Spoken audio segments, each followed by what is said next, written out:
تو نسبت ما هم دیگه چیه؟ ما عاشقم. رفیق جونجونی. یعنی چند سال؟ 65 سال. چند سالتونه؟ 75 سال. منم 75. یعنی این همه رفاقت 65 سال. آره از دوران مدرسه. یا خدا. چند سالتون؟ 75 75 سالمون. کسی تا الان تونسته بینتون خراب کنه؟ خیلی ولی نتونست. خواستن ولی نتونستن. چند وقت پیش همین خانمه بود. خانمه که بعد من میگفت. آفرین. همین بعدی شما به منم میگفت. همین چند روز پیش بود که میگفت اونو ولش کن، رفیق خوبی نیست، به دردت نمیخوره. چی شد؟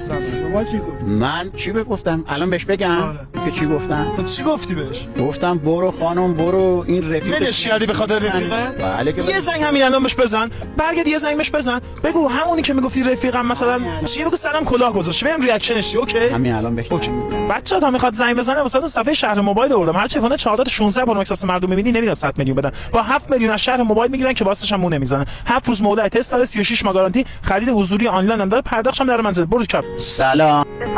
خوبی راست میگفتی رفیق ما یک کلای سر ما گذاشته که مگه خدا به دادمون برسه. بله من که بهت گفتم به درد نمیخوره. خیلی واردی ها به خدا اینو.